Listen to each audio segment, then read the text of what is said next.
"You little black monkey, do you even know who you're talking to? Go back to the jungle and speak your ape language." This wasn't shouted in a dingy bar or spewed on some anonymous online forum. It was spoken loud, clear, unapologetic at the Global Tech Conference in front of hundreds of international delegates. The target, a young man standing at the podium, Captain Ibrahim Traoré, the delegate from Burkina Faso, who had just finished his presentation in his mother tongue. The room fell silent. Not because the insult was too shocking, but because it was too familiar. Glances were exchanged, a few smirks, but no one stood up. No one apologized.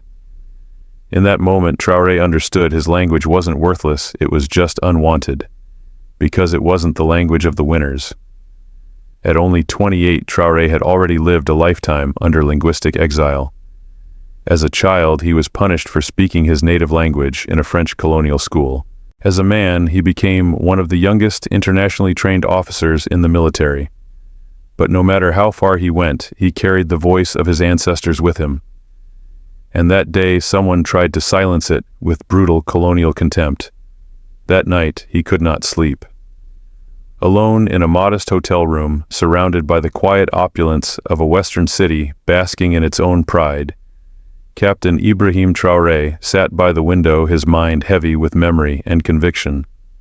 Using his father's old stationery, he took a pen and began to write by hand, a gesture both symbolic and intimate. The words he etched onto the page would become historic. From this day on, French will no longer be an official language of Burkina Faso. This was not a reform. It was not part of a political campaign or a diplomatic maneuver.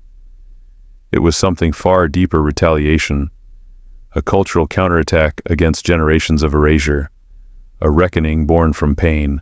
And with that single sentence, he ignited what would become the largest linguistic uprising in modern African history.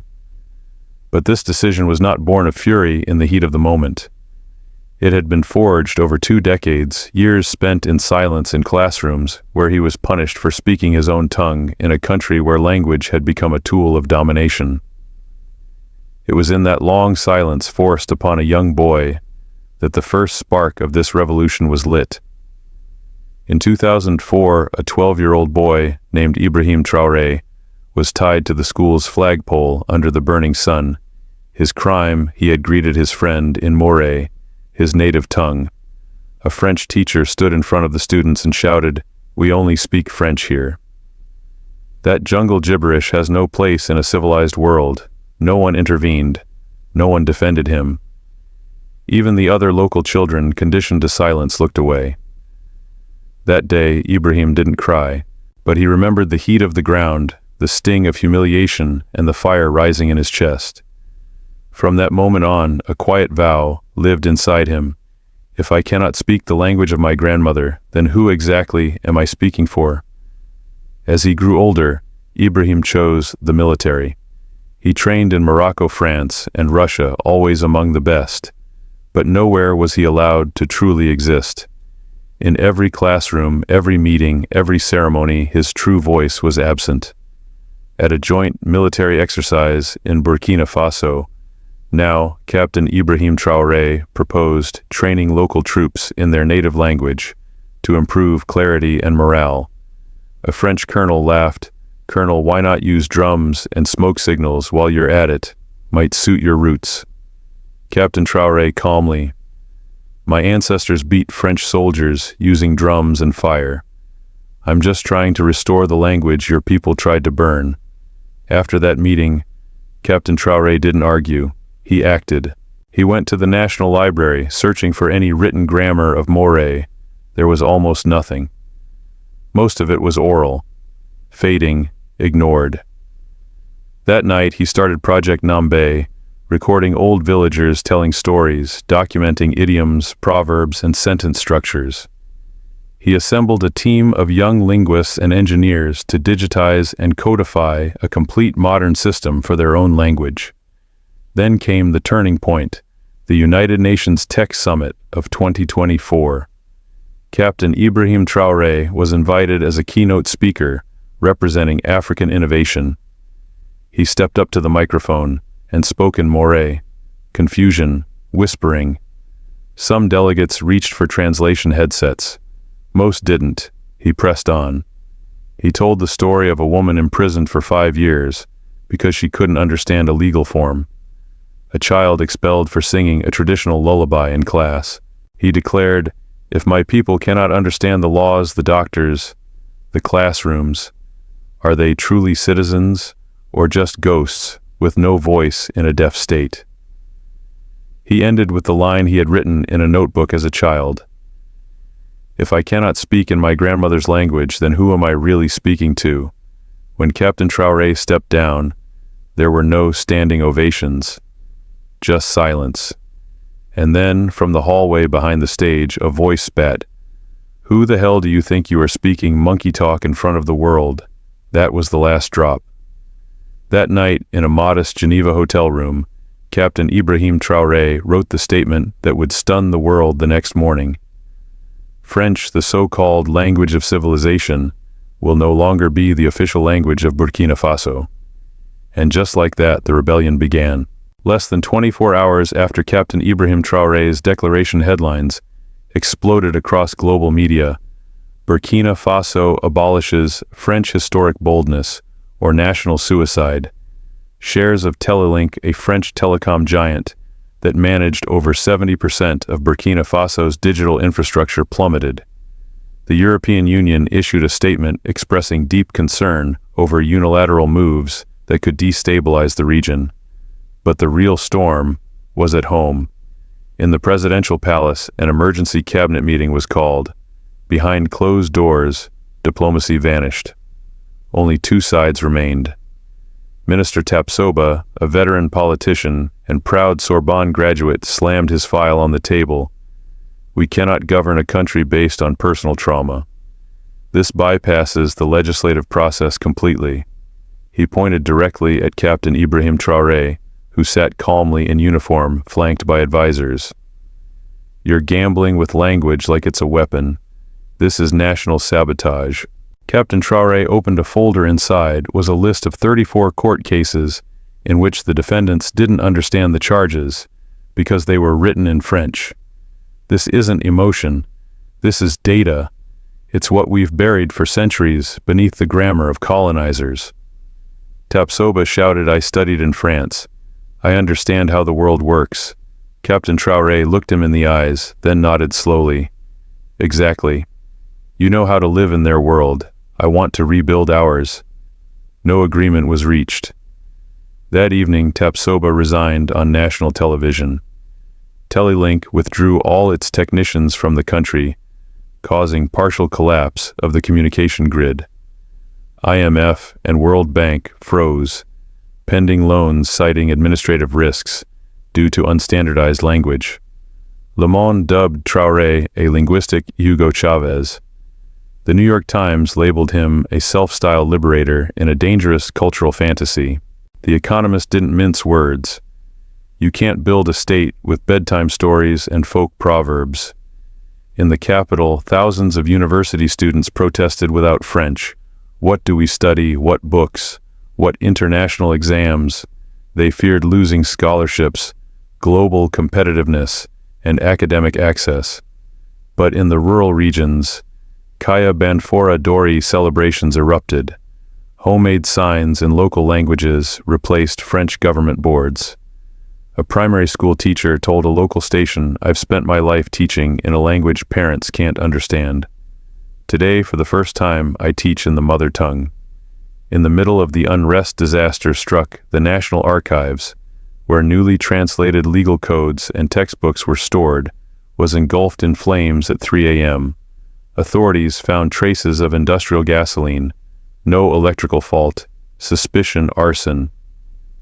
By sunrise, Captain Traoré appeared in a somber press conference. Still in uniform, no medals, no theatrics. Just resolve. They can burn paper, but they cannot burn a people's memory. He immediately announced the expansion of Project Nambbe, a national campaign to digitally preserve oral heritage. Citizens were encouraged to contribute stories, idioms, songs, herbal knowledge, decentralized, backed up in offline local hubs. Local media fractured. voice of the people, backed Traoré, calling him the restorer of indigenous intelligence. Burkina Vision painted a picture of national collapse. Confused teachers dropped classes, failing markets. Online the debate exploded. He dares to do what no one else would. But are we ready to pay the price? In the silence of his office, a young advisor asked Captain Traoré, "Sir, do you think this might all fail?" He paused, glancing out the window, where hundreds had gathered reciting poetry in Moray. "If I fail, at least no child will ever be punished again for speaking the voice of their grandmother." After the fire that destroyed the National Archive, most believed the plan to abolish French would be paused, if not abandoned altogether. But what no one expected was that the disaster would in fact accelerate everything. 3 days after the blaze, Captain Ibrahim Traoré transformed Project Nambbe from a quiet linguistic initiative into a nationwide people's movement. On live television, he called for mass participation. Tell the stories, write them down, teach them. Every memory you share is a library. Every song is a textbook. It began in Kaya, quietly at first, then spreading with the intensity of a brush fire. Memory hubs sprang to life in the most unlikely places, beneath baobab trees, in village halls, even on busy street corners. Elderly storytellers once overlooked were now celebrated as living librarians. Children armed with old smartphones recorded their tales and uploaded them to a grassroots mesh network. In the glow of evening fires and on cracked phone screens, a new kind of knowledge system emerged, one that was decentralized, undocumented, and defiantly ungoverned. The saying, "When an elder dies, a library burns," became the rallying cry of a growing movement. But not everyone welcomed this cultural awakening. By September, the National Constitutional Alliance filed a formal lawsuit against President Ibrahim Traoré's decree to abolish French in legal and administrative matters. They argued the move would violate administrative coherence and endanger legal stability. In response, the Supreme Court convened a special session broadcast live across the nation. During the hearing, the opposition posed a question that sent chills through the public. If every region uses its own language for legal matters, do we still have a unified system of justice? The defense responded with a haunting example. A rural woman had unknowingly signed away her ancestral land because the contract was written in French. Once translated into her mother tongue, she broke down in tears. "If I had understood, I never would have signed," she said. For 10 days, the nation was transfixed. Millions tuned in daily on radios, televisions, and online forums. The debate reached such magnitude that the United Nations sent official observers to monitor the proceedings. Then the verdict came: a legal earthquake. The court ruled that mother tongues were recognized as valid mediums of law within the territory of Burkina Faso. The decree, they concluded, was not unconstitutional.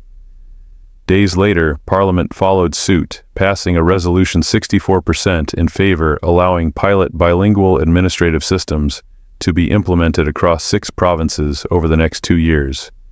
For many, it was the most symbolic victory the nation had experienced since its independence. Across social media, users changed their profile pictures to the emblem of Nambbe, an open book shaped by fire, an image of memory preserved, not lost.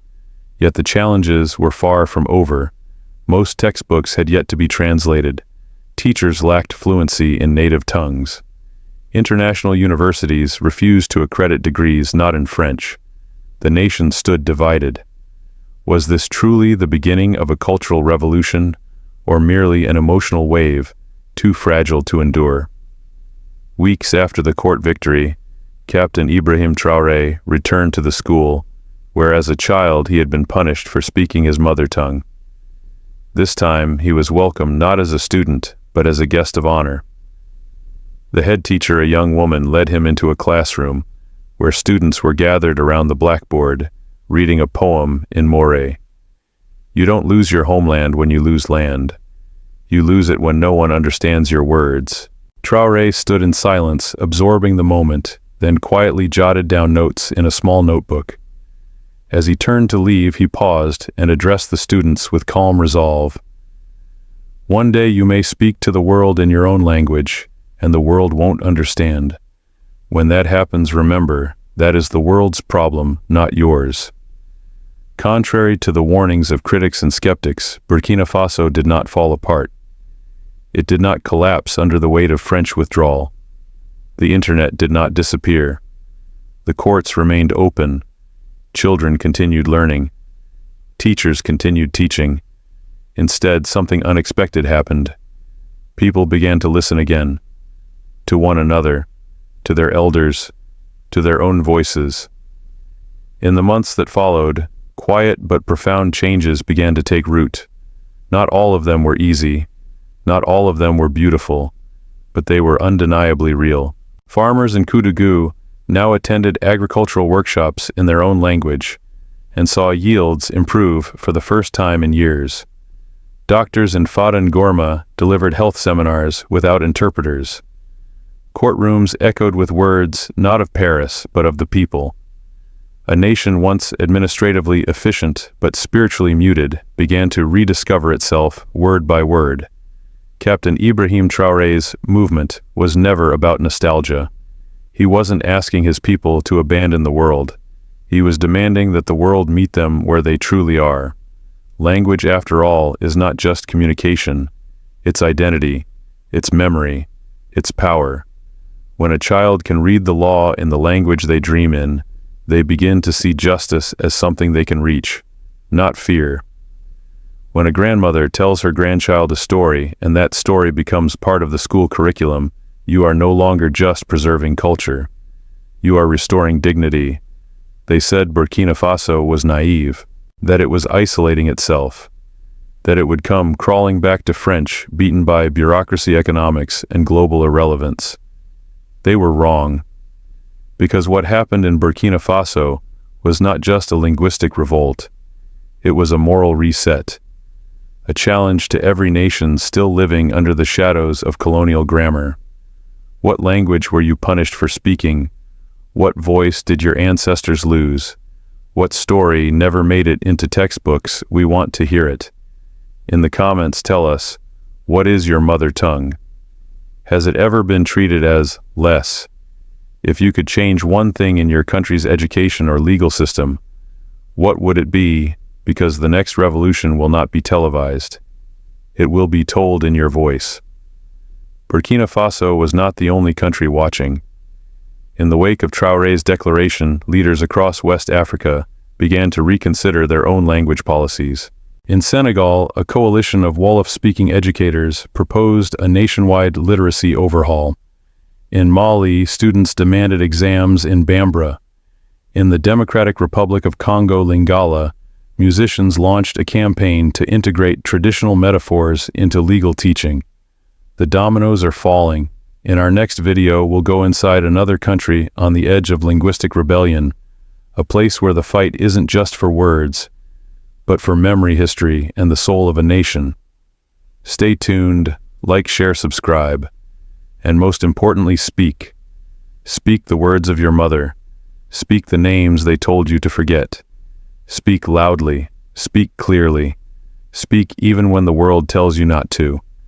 Because every revolution starts with a single syllable. When they speak our language, we know they see us. My name is Amadou Zita. I'm 47 years old. I live in a village called Tema in eastern Burkina Faso. I'm not a politician. I'm not a teacher. I'm not an activist. I'm just a farmer, a man of the soil, of the sun, of millet and goats and rain. But today I want to speak, because something happened in my country, something that made even men like me who rarely speak feel like our voices matter. I grew up speaking Maure. It was the language of my mother when she sang lullabies, the language of my grandmother when she told stories around the fire, the language of the market of jokes, of prayers, but not the language of school. In school, I had to speak French, even when I didn't understand it. If I spoke Maure in class, I would be punished. Once I was hit on the palms for asking a question in my own language, so I learned to stay quiet. When government workers came to the village, they spoke French. We nodded even when we didn't know what they said. We signed documents we didn't read. We answered oui, even when we felt none. Because that's what we were taught, their words had power. Ours did not. But then Captain Traoré spoke. He spoke in the language of my grandmother. Not just on the radio, not just in the village square. He spoke in Moray at the United Nations. I couldn't believe it.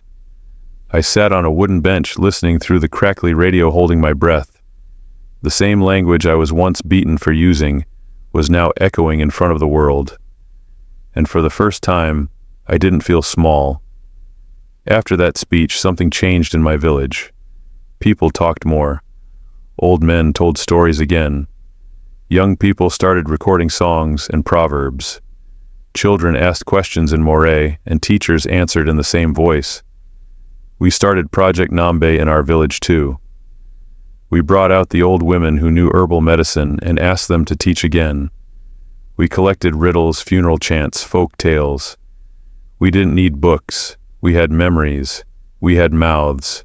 We had each other. One day, a government official came. He didn't wear a suit. He sat under the tree like everyone else. He didn't speak French. He spoke Moray. Slowly, clearly, we were stunned. An old woman named Kudugu Fatimata whispered, "This is the first time I've understood what a government man says." Then she cried, "I've never forgotten that moment. They say we are poor. Maybe we are. We don't have skyscrapers. We don't have trains.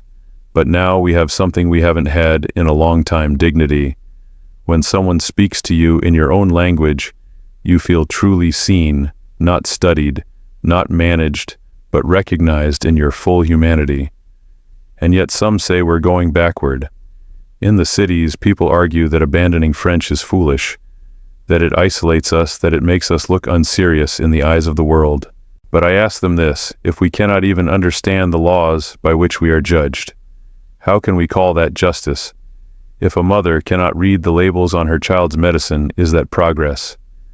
If a child dreams in Moray but is forced to pray in French, is that education or cultural erasure? I do not hate the French language. It brought some benefits, yes. But it is not mine. It never was. What I seek, what we all seek, is not the erasure of others, but the right to exist without being erased ourselves. Last week my son asked me, "Papa, will I grow up to speak like the world, or like my people?" And I told him, "You will speak both. But never let the world convince you that your people's voice is small." I don't know if this movement will succeed forever. Perhaps in 10 years French will return. Perhaps funding will dry up. Perhaps politics will shift. But I do know this: once a people have begun to speak truly and loudly, they cannot be unheard. So today, as someone who has spent most of his life in silence, I speak now to Captain Traoré. Thank you. Not for your speeches, not for your policies, but for reminding us of something deeper, that our language is not a source of shame. It is our home. The story of Captain Ibrahim Traoré's linguistic revolution in Burkina Faso is more than a tale of political defiance. It is a profound testament to the transformative power of dignity, language, and identity. It teaches us that revolutions do not always begin with violence. Sometimes they begin with silence, decades of it, and are ignited by a single sentence that finally dares to speak the unspeakable. One of the first and most poignant lessons from this narrative is that language is not merely a tool for communication. It is the vessel of memory, culture, and sovereignty. When a people are forced to abandon their mother tongue, they are not just switching vocabulary, they are relinquishing centuries of tradition, ancestral wisdom, and emotional truths that cannot be adequately expressed in foreign syntax. Traoré's decision to abolish French as an official language was radical, not because it defied administrative norms, but because it restored something that had been systematically buried: a nation's right to dream, legislate, and live in its own voice. Another critical insight lies in the relationship between trauma and transformation. Traoré's act was not impulsive. It was the culmination of years spent being punished, mocked, and dismissed for speaking the language of his grandmother. his personal story being tied to a flagpole for speaking Moray, as a child mocked by a French colonel, as a young officer ignored at an international conference, became the collective story of millions who had internalized linguistic inferiority. And yet, rather than responding with hatred or exclusion, he responded with reconstruction, launching Project Nambbe, building linguistic infrastructure, and inviting the population into a shared act of cultural revival. This highlights another crucial lesson, that revolution is most enduring when it is participatory. Captain Traoré did not merely declare a new language policy. He invited the people of Burkina Faso to become archivists, storytellers, and educators. From children with smartphones to elders with oral traditions, the entire nation became a living library. This grassroots approach gave the movement resilience far more than any decree from above ever could. It reminded the world that cultural power does not reside in institutions alone, but in community memory and collective voice. Furthermore, the story forces us to examine the violence of so-called neutral systems. The legal and educational systems that operated in French were not neutral, they were exclusionary. They privileged those with access to colonial education and marginalized those who could not navigate bureaucratic French. The court cases where defendants could not understand their charges, the mother who unknowingly signed away her land, and the child expelled for singing a lullaby. All these instances reflect how systemic injustice is often hidden behind polished administrative language. The lesson here is clear: inclusivity is not achieved by asking marginalized people to adapt to dominant systems, but by adapting systems to reflect the realities of the people they serve. The cultural resistance Traoré sparked also exposed a deeper truth about post-colonial identity. Too often former colonies are told that assimilation is the only path to modernity, that global respect comes through adopting the language, manners, and paradigms of former colonizers. But Burkina Faso's experience challenges that myth. Even amid financial retaliation, media mockery, and internal division, the country found its footing not by emulating others, but by remembering itself. In a world that often equates power with mimicry, Traoré's message was simple but subversive. We are not a broken version of the West. We are a complete version of ourselves. This moral clarity came with risks. Critics accused him of political recklessness, of undermining the economy, of plunging the nation into isolation. But even those fears point to another lesson. True transformation always exacts a price. And yet, as shown by the farmers who now learn in their own language, the doctors who can explain diagnoses without interpreters, and the school children reading poems in Moray, this price may ultimately be an investment, not a cost.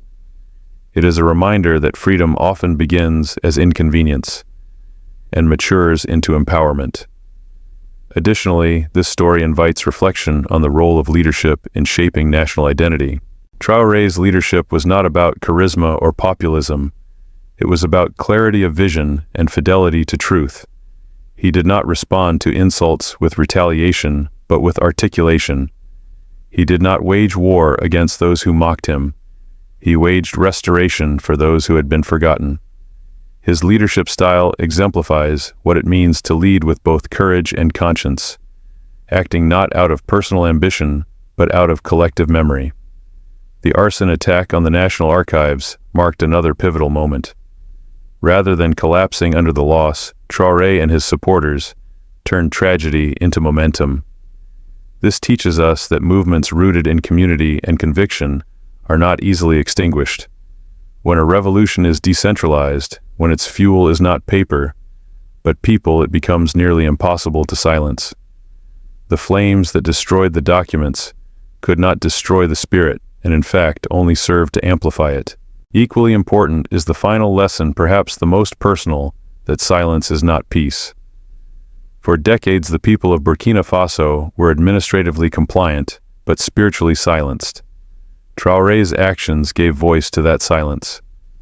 And in doing so, he redefined what it means to be a citizen, not merely someone who obeys the law, but someone who understands it, who hears it in the language of their dreams. In conclusion, the story of Burkina Faso's linguistic revolution is not only a national episode, it is a universal parable. It speaks to anyone who has ever felt their heritage reduced to an accent, their language dismissed as a dialect, their identity framed as an inconvenience. It is a call to every society still haunted by the ghosts of colonial grammar to ask, whose voice are we silencing, and what might we build if we chose to listen, because the next revolution will not be televised. Many viewers who encountered the story of Captain Ibrahim Traoré found themselves deeply moved not only by the boldness of his decision, but by the profound symbolism behind it. Across thousands of responses, one recurring emotion emerged. This was not merely a political act, it was a cultural awakening. People didn't see a president delivering a speech. They saw a man restoring dignity to an entire nation. For many, Traoré's refusal to apologize for using his mother tongue in global forums was a powerful act of resistance, one that resonated far beyond Burkina Faso's borders. One viewer from Benin shared a personal reflection. He recalled growing up in a small village, where French was the only language of power of the courts of education of government. His mother once signed away their ancestral farmland because the contract was written in French, a language she couldn't read. When I saw Captain Traoré speak at the United Nations in Moray, he wrote, "I felt as if my mother's voice had finally been restored." His comment was echoed by many who had similar stories of linguistic exclusion, of shame of being silenced in classrooms and courtrooms. The diaspora community responded with emotional intensity. Africans living in France, Canada, Belgium, and the United States expressed a mixture of admiration and sorrow. Many admitted they once felt ashamed of their native languages. One woman recalled asking her mother not to speak Wolof when picking her up from school, fearing ridicule from her classmates. "Today I feel like I'm the one who needs to apologize," she wrote. There were dozens of comments like this, messages of regret, of reflection, and of healing. People began to ask themselves difficult questions. How many times did they stay silent when others were mocked for their accents? How many times did they convince themselves that their native tongue was worthless? An elderly viewer from Mali wrote that he had lived through military coups, economic crises, and political transitions, but had never seen a national uprising begin with language and spread like wildfire. Traoré has awakened something we thought was gone forever. Linguistic pride, he said. Many others referred to this as the quietest revolution of the century, one that didn't begin with guns but with words. They admired the fact that instead of erasing history, the movement was reclaiming it village by village, word by word. Despite the overwhelming support, not all reactions were romantic or idealistic. Some viewers, particularly students and professionals from urban centers, expressed concern. They feared that abandoning French would limit their access to international opportunities, scholarships, jobs, or global platforms. One university student wrote, "I support the idea of linguistic sovereignty, but I also need to pass my exams, apply to foreign universities, and communicate in the global job market. Can we do both?" Many, like her, called for a bilingual system, one that honors local identity while maintaining a connection to international systems. These comments added nuance to the conversation, showing that Traoré's movement was not just polarizing, it was provoking serious, thoughtful dialogue that had been long overdue. Interestingly, many non-African viewers also weighed in. A teacher from the Philippines commented that their country too had suffered linguistic oppression under Spanish and American colonization. "We were taught that only English or Spanish was civilized," she said, "and our own native languages were seen as barriers to progress." A viewer from India added that their country struggles with the same issues, despite having over 20 official languages. "We still battle with the perception that English is the only path to success," he wrote. The story of Burkina Faso, they argued, held relevance not just for Africa, but for all post-colonial societies. Another viewer, a high school teacher from Ghana, shared a candid confession. "I used to teach my students in English even when I knew they didn't fully understand. I thought I was preparing them for the future," he wrote. but now I realize I was excluding their present. For many educators, Traoré's actions sparked introspection. Some began re-evaluating the language policies in their own classrooms. Others promised to introduce native language components into their lessons, even if only informally. They no longer saw language revival as a sentimental cause, but as a matter of justice. One particularly moving comment came from a 14-year-old girl in Burkina Faso who wrote, "This is the first time I've seen someone on TV speak like my grandmother. I want to be like him." Her message was short but powerful. It showed how representation is not just symbolic, it's transformative. Dozens of similar comments followed, many from young people who had never before imagined that their mother tongue could belong in a courtroom, a university, or a diplomatic stage. For them, the movement was not about the past, it was about possibility. A farmer from Niger expressed it simply but eloquently. When someone speaks to you in your language, you don't feel like a problem to be solved. You feel like a person to be heard. This sentiment, repeated in various forms, captured the emotional center of the revolution. It wasn't about rejecting the outside world. It was about finally being recognized within it. There were also messages of thanks, dozens, maybe hundreds, not necessarily for the policies, but for the courage to say what others would not. "Thank you for making us feel visible," one user wrote. "Thank you for making our children proud of how we speak," said another. Some went further, calling Traoré a modern-day Mandela, not because he freed a people from chains, but because he freed them from silence. Of course, skepticism remained. Some questioned the sustainability of the project. Others worried that future leaders might reverse the progress. But even those skeptics admitted one thing: something had changed. People were talking, listening, teaching, singing, not just in classrooms or in courts, but in living rooms, markets, fields, and village squares.